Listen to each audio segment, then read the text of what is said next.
eu desejo falar sobre as grandes tentações de estarmos vivos hoje, assistindo o mundo e a sociedade humana se tornar como ela vem se tornando, numa velocidade assombrosa, como nunca antes, e será cada vez mais assim, conforme o diagnóstico do Bauman, uma sociedade líquida. E conforme a trágica, porém pertinente designação desse início de ano, uma sociedade pós-verdade. E no que isso implica para todos nós.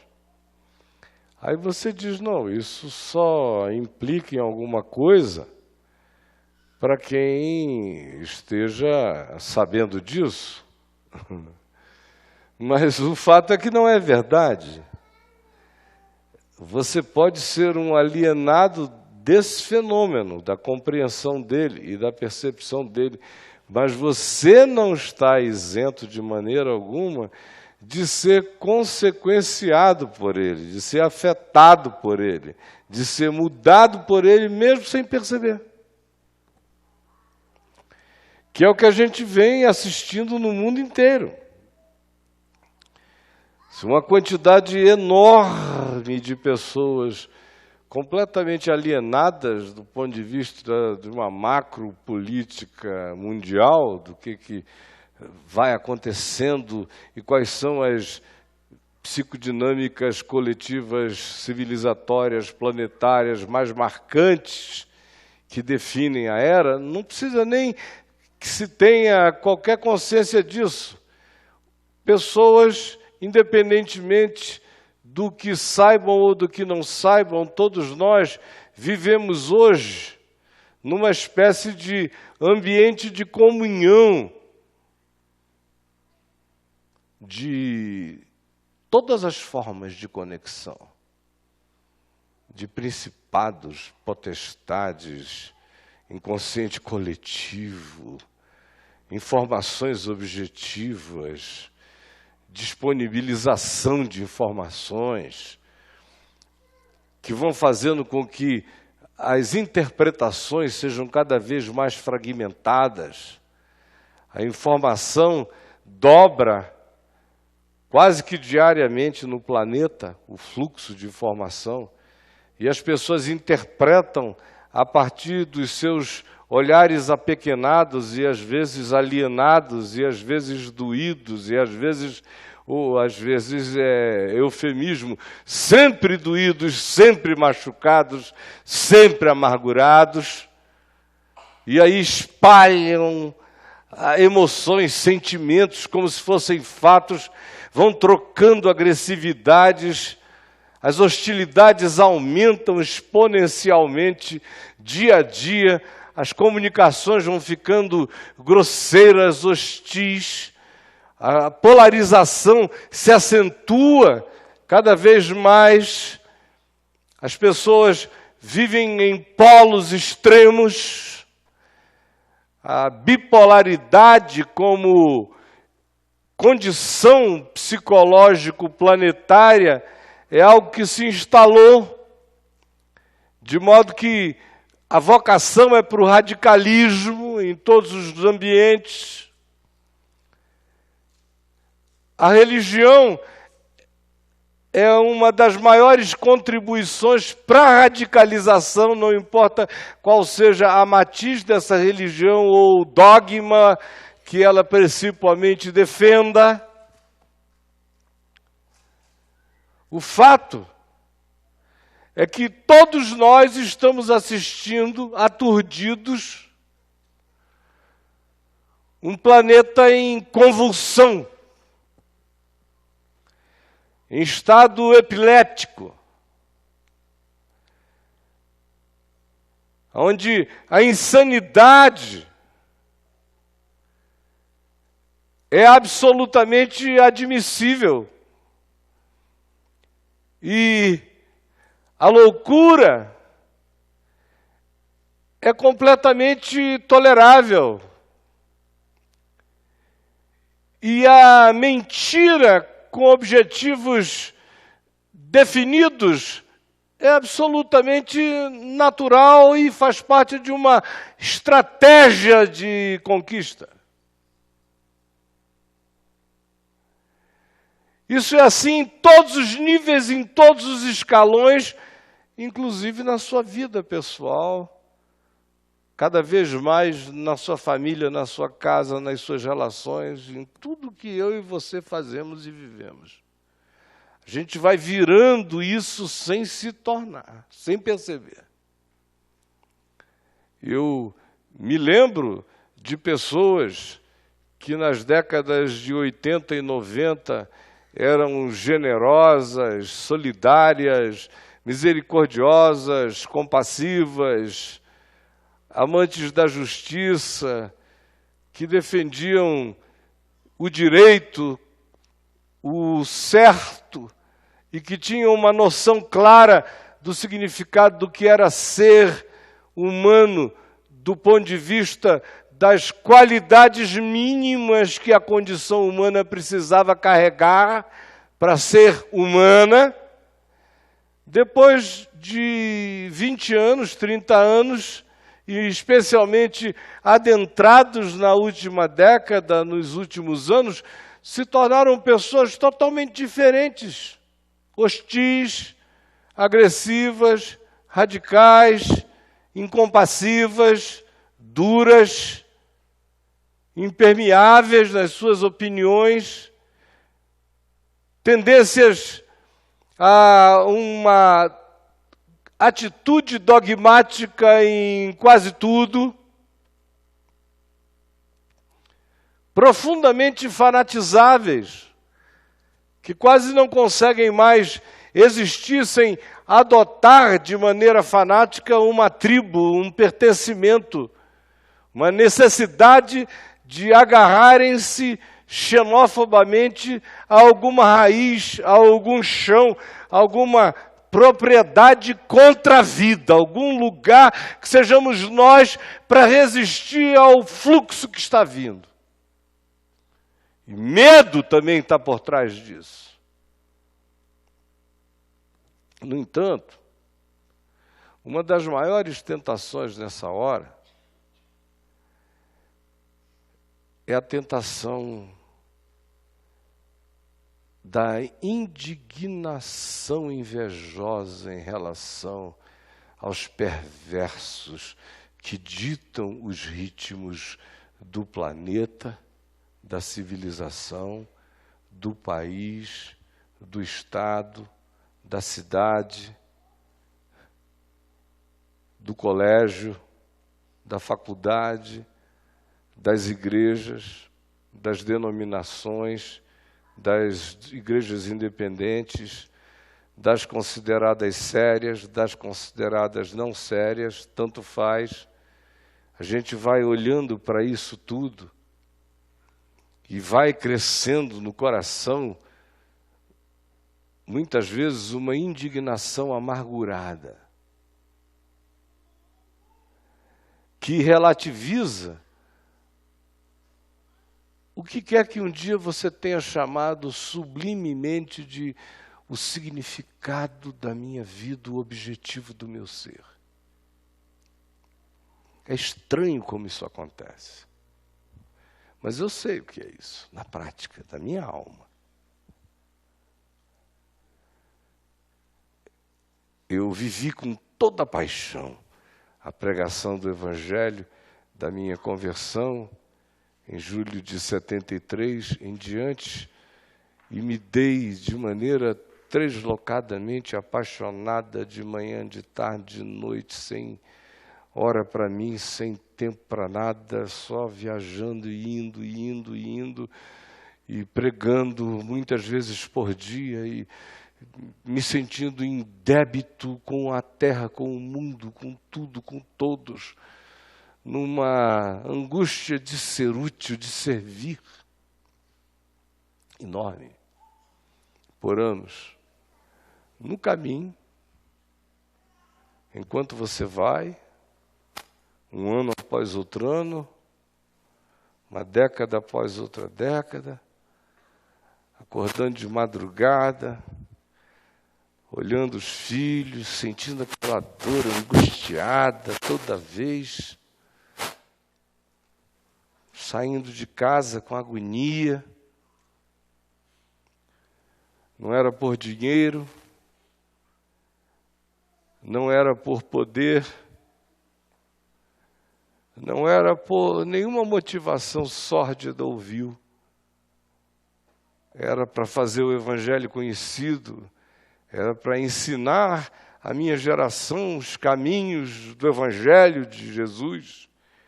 Era para ver se o nível de percepção acerca do real Espírito de Cristo tomava conta daquilo que no meu coração eu ainda conseguia honestamente pensar e chamar de igreja. Anos a fio, indo com dor, voltando angustiado, porque era um repique, era um bater, falar, cheirar, abraçar, tentar ser presente, qualificar a minha presença como pai junto aos meus filhos e sair de novo, imediatamente, muitas vezes por semana, ano após ano, década após década. E aí, enquanto você vai vendo que você caminha com malfeitores.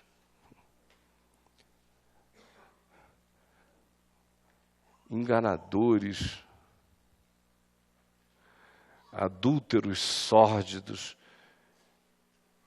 que telefonavam antes para os organizadores dos eventos deles nas cidades para onde estavam indo, pedindo para o organizador local não deixar de providenciar umas 2 ou 3 irmãzinhas diferentes para cada uma alternadamente dormir com a pessoa durante os dias e as noites vazias daquela estada, vendo a ganância, as combinações de dinheiro, os enganos para arrancar grana, lavagem de dinheiro do tráfico de drogas da Colômbia naquele tempo para aquisição de coisas, de veículos de comunicação cristãs aqui no Brasil, vendo gente ser assassinada para outros tomarem os seus campos, os seus redutos, os seus feudos religiosos,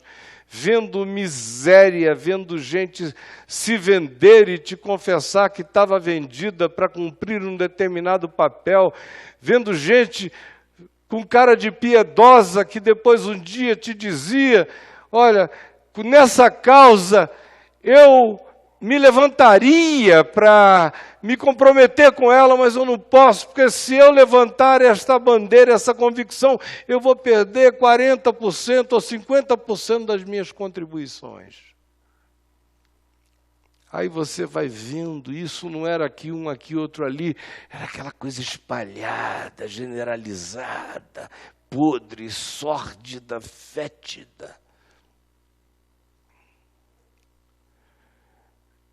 E o coração vai ficando tomado por essa indignação amargurada.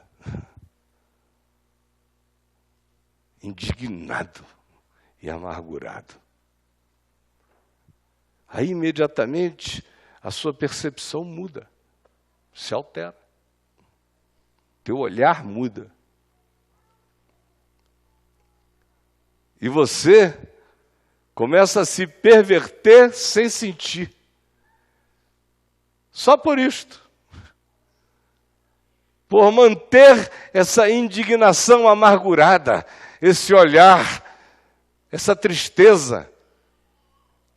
E aí logo depois surge uma ponta disfarçada de indignação que camufla apenas uma auto-vitimização, dizendo, por que que eu me santifico e tenho que viver a vida assim?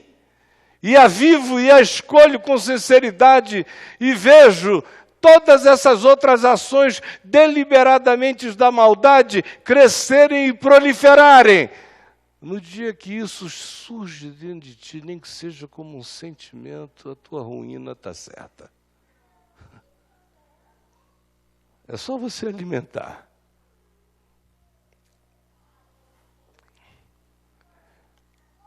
Aí, ainda não. Aí, o que vem a seguir é ingratidão. É você deixar de apreciar quem você é, o que você recebeu, o dom que você tem para viver, para praticar.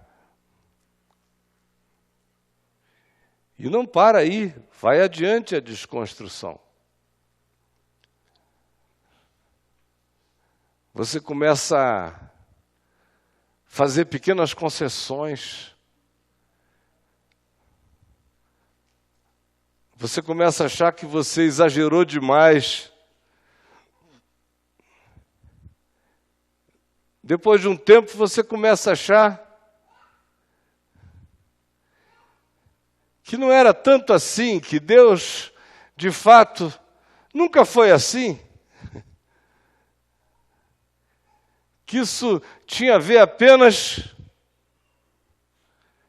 com a sua escolha pessoal, radical, que na realidade o Evangelho de Jesus não é o praticável, não é factível.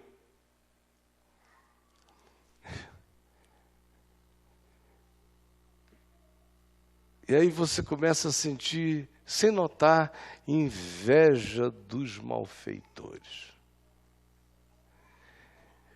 E na hora que você começa a sentir inveja dos malfeitores, nessa mesma hora o seu coração começa a se abrir para toda sorte de relativização.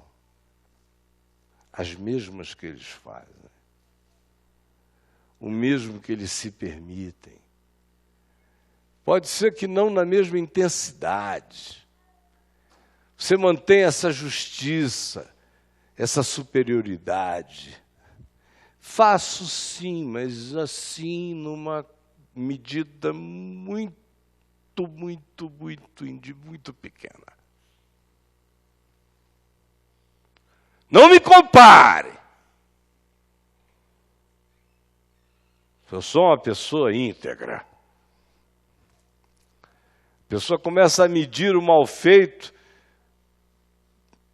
em quantificações, em valores. Ah, foi só uma merreca. Isso sim que é roubo digno de punição. Você começa a fazer essa gestão, fazer admissões diversas para a sua vida, concessões.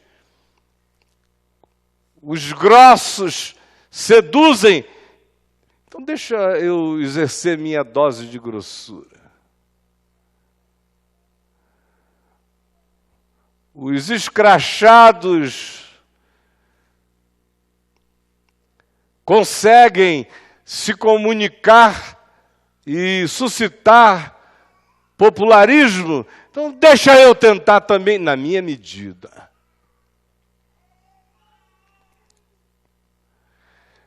Eu estou dando exemplos numa perspectiva mais ampla, mas que tem a ver com aquilo que se relaciona com a existência pessoal da gente. Em qualquer âmbito, como eu disse, em qualquer nível.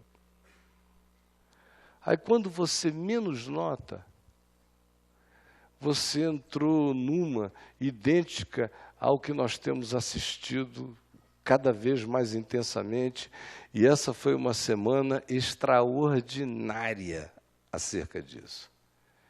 Que é você ver um insensato com um cetro canetoso na mão, dizendo, enquanto tem a bênção de todos os pastores do país, praticamente, e das igrejas, e dos aliandros, cântores, rabacaias, Joe, todos, de ponta a ponta. Oh, glórias, o nosso Salvador chegou. E a mensagem não apenas declarada de maneira documental, através de gestos e medidas políticas, mas explicitada oralmente, que diz: olho por olho, dente por dente, fogo contra fogo, mal contra mal. Aí você vê a comunidade do país considerado o que tem o maior número de cristãos, de igrejas, de história, aplaudirem, e quem quer que diga: ei, não é assim, é na mesma hora tratado como alguém que não está entendendo esse momento da soberania de Deus, usando a espada do ungido do Senhor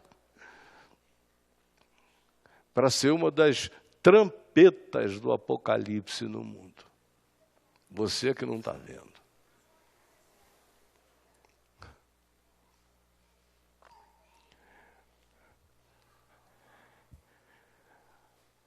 Você quer ver como é que isso afeta a gente? Eu disse isso aqui e eu senti os espíritos darem uma agitada assim.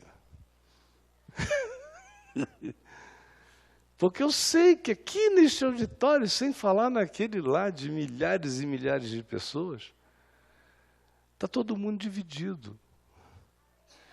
Por quê?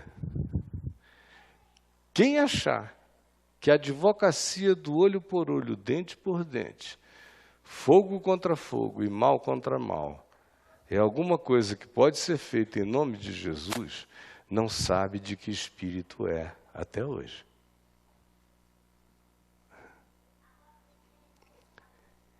E caiu na idolatria ideológica e vendeu a alma para um conceito alucinado contra todo o Espírito de Cristo. Aí, hoje eu estava vendo o filho do Billy Graham, o Franklin Graham, que é um rapaz frustrado, porque não é fácil ser filho do Billy Graham. E quiseram fazer dele o sucessor do Billy. Mas o coitado não tem nem cacuete de pregador de cruzada. Ele vinha pregar, aí tentava. O pai dele vazava aquilo, era verdade no pai dele. Mas nele não dava. Aí ele foi, até que ele desistiu e entrou para uma organização filantrópica chamada Os Samaritanos, mas também está envolvido com a associação Billy Graham, e é hoje líder de um movimento político cristão de apoio à extrema-direita nos Estados Unidos.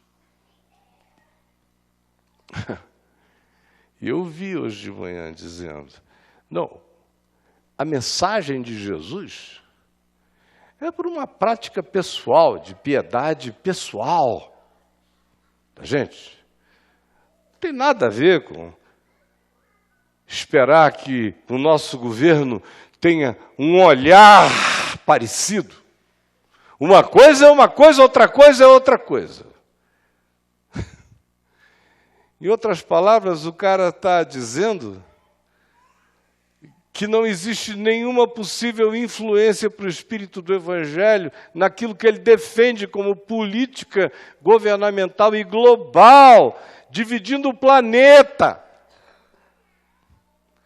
Mas que, como prática pessoal, quem sabe, nós com os nossos vizinhos, os que frequentam a mesma escola dominical com a gente, todos os brancos, todos os clonados, todos do mesmo jeito, da mesma neighborhood, a gente tem que ser gentil assim. Agora, com os outros, aí o governo lida com eles, nós não temos mais nada a ver com isso. Quando se trata de outros, muito outros, o governo desce fogo em nosso nome e nós continuamos a ser cristãos que cantam na escola dominical e nos nossos cultos. Olha o nível da esquizofrenia, da doença. E a gente nem sente.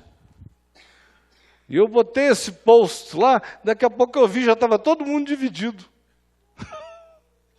Eu digo, Jesus, eu nunca pensei que eu ia viver para assistir o aplauso, a loucura, vindo também e, sobretudo, de dentro desses que tiveram indignação e amargura pelo malfeitor.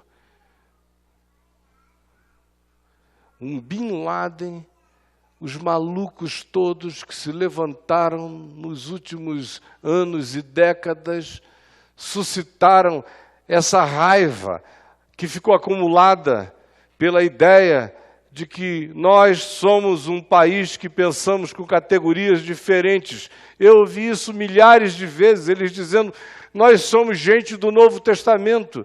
Eles são do olho por olho, dente por dente, fogo contra fogo. Nós não podemos ser assim. Eu ouvi com os meus ouvidos, no país, milhares de vezes isso. Os anos passam, a loucura dos loucos vai alterando o coração até dos sãos, até dos que desejavam outra coisa. Depois de um tempo, está todo mundo dando razão pelo ódio amargurado e até começando a invejar a liberdade de fazer perversidade. Isso vai da macroestrutura desse principado e potestade gigantesco às escolhas da tua vida, sem que você perceba. Por isso, olha aqui. Agora eu vou ler no texto. Abra no Salmo 37. Salmo 37.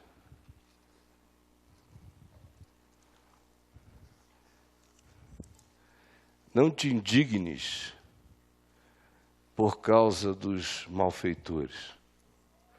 Sejam eles quem forem, onde quer que estejam, fazendo mal feito, não transformes isso numa introjeção. Nem tenhas inveja dos que praticam a iniquidade, pois eles dentro em breve definharão como a relva. E murcharão como a erva verde. Tu, confia no Senhor e faz o bem. Habita na terra e alimenta-te da verdade. Agrada-te do Senhor, do Evangelho, da palavra. Vive, e Ele, o Senhor, satisfará os desejos limpos, justos, puros do teu coração. Entrega a tua vida, teu caminho, teu pensamento, tua escolha, teus valores ao Senhor e confia nele. Adota para ti o que ele chama de caminho e confia e anda. O mais ele fará. Fará sobressair a tua justiça como a luz. Vai ser natural. O teu direito vai aparecer como o sol ao meio-dia. Não queiras praticar mal contra mal. Descansa no Senhor. Espera nele. Não te irrites, não te irrites, não te irrites por causa do homem que prospera perversamente no seu caminho. Por causa do que leva a cabo os seus maus desígnios. Deixa a ira, não te irrites, não te indignes, não inveja, deixa a ira. Tu que andas irado, deixa a ira. Abandona o teu furor. Não te impacientes. Não te impacientes, certamente isso dará merda. Mesmo. Para ti, se te impacientares, mas para o outro, se tu não fores impaciente e esperares, tu verás o que acontecerá. Certamente isto acabará mal. Porque os malfeitores serão exterminados, mas os que esperam no Senhor, que fazem o seu trabalho, que comem do seu pão com dignidade, esses possuirão a terra mansamente. Mais um pouco de tempo e o ímpio que tu chamas ímpio não existirá. Procurarás o seu lugar e não acharás. Está preso, está fugido, está onde? Ou está calado? Mas os mansos herdarão a terra e se deleitarão na abundância da paz. Sabe que sobre isso tudo, sobre a presunção do perverso que acha que é inalcançável, dele rir-se-á o Senhor. Dele rir-se-á o Senhor. Quanto a ti,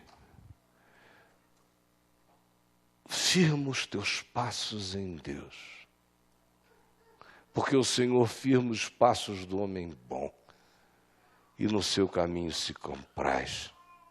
Se cair, não ficará prostrado, porque o Senhor o segura pela mão. Eu fui moço, e já agora sou velho, porém jamais vi o justo desamparado, nem a sua descendência mendigar o pão. Ele é sempre compassivo. Portanto, aparta-te do mal e faze o bem, e será perpétua a tua morada. Como diz Paulo em Romanos, no capítulo 12. Você quer saber o significado de não te deixes vencer do mal, mas vence o mal com bem. Não te indignes por causa dos malfeitores, nem tenhas inveja dos que praticam iniquidade. É isto. O amor seja sem hipocrisia. Detestai o mal, apegando-vos ao bem. Amai-vos cordialmente uns aos outros com amor fraternal, preferindo-vos em honra uns aos outros. No zelo não sejais procrastinadores, ao contrário, sede fervorosos de espírito, servindo ao Senhor. Regozijai-vos na esperança da vida eterna. Sede pacientes na tribulação, na oração perseverantes. Compartilhai a necessidade dos necessitados. Praticai o acolhimento. Abençoai os que vos perseguem, abençoai e não amaldiçoeis. Alegrai-vos com os que se alegram, chorai com os que choram. Tende o mesmo sentimento uns para com os outros, em lugar de serdes orgulhosos, condescendei com o que é humilde, e não sejais sábios aos vossos próprios olhos. Não torneis a ninguém mal por mal, mal por mal. Ao contrário, esforçai-vos por fazer o bem perante todos os homens. Se possível, irmãos, quanto depender de vós, tende paz com todos os homens. Não vos vingueis a vós mesmos, amados, mas dai lugar à ira divina, porque está escrito: a mim me pertence a vingança, eu retribuirei, diz o Senhor. Disto cuido eu e não vocês. Pelo contrário, Se o teu inimigo tiver fome, dá-lhe de comer. Se tiver sede, dá-lhe de beber, porque fazendo isto, amontoarás brasas vivas sobre a consciência dele ou sobre o inconsciente coletivo desses que são assim. Não te deixes vencer do mal, mas vence o mal com o bem. Aí você decida qual é o objetivo e o sentido da sua vida. Que tipo de gente você é? A hora é essa. Eu tenho que decidir que tipo de gente eu sou na Terra. Qual a minha semente? Qual o meu espírito? E quem é o meu Senhor? O que não for como Jesus,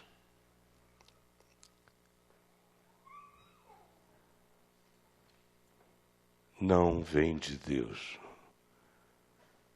Porque o que Jesus ensina, e aqui eu não estou falando de doutrinação, é um espírito.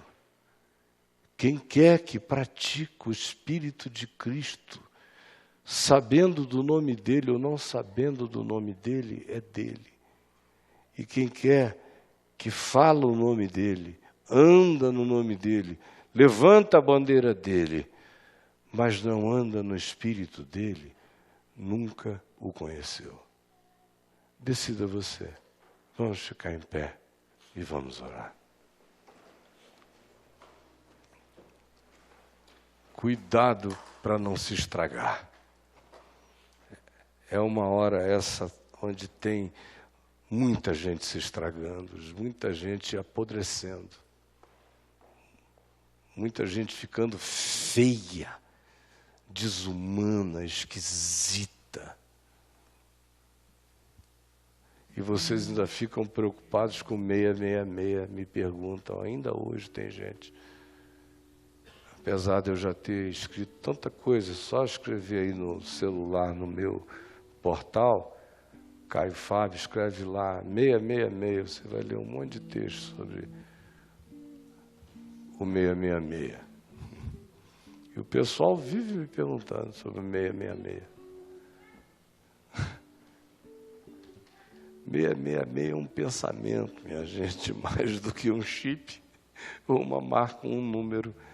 É a rendição a um espírito. A esse espírito, que não é o espírito de Cristo, é o anticristo. O que ensina o oposto de Cristo, o que promove o oposto de Cristo. Pior, em nome de Cristo, é mais 666 ainda.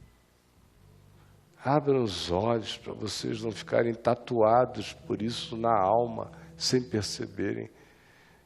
E o que já tem de gente no mundo que diz que é de Jesus e é do Evangelho, mas já foi tatuada por esse espírito da subserviência ao que não é Cristo, ao que não é humano, ao que não é misericórdia, a que não é a certeza de que nós todos estamos diante daquele para quem não há acepção de pessoas.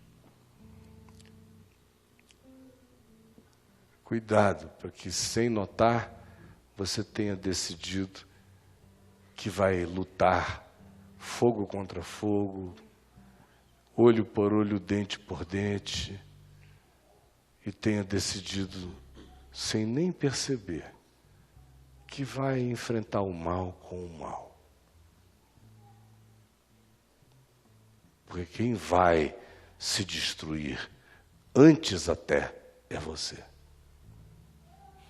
Senhor Jesus, quanta maldade tem crescido entre nós, para todo lado, na terra toda.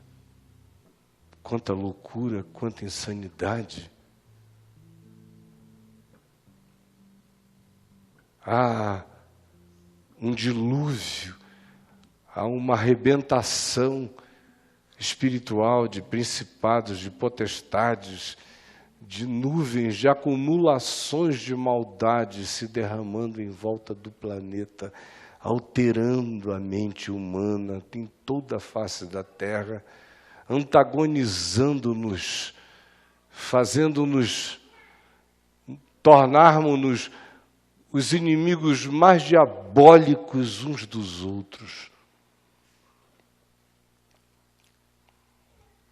E há aqueles que dizem que são do Evangelho e que fazem coro a essa hostilidade do mal contra o mal.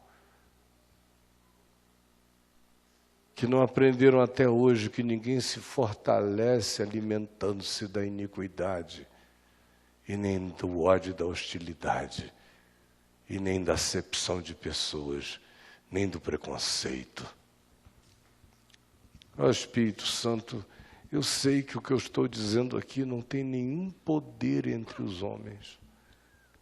Está todo mundo bloqueado, todo mundo impermeável. Eu sei que é uma mensagem perdida. A menos que o Teu Espírito nos constranja, nos comova, nos acorde, nos ilumine, nos ressuscite dessa morte. É com isso que eu conto.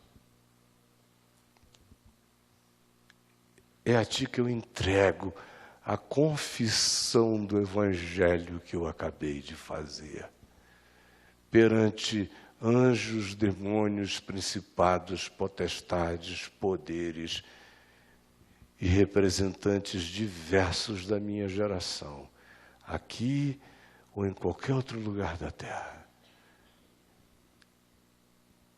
Que a Tua palavra não volte vazia, Senhor. É o que eu te imploro. Em nome de Jesus. Amém.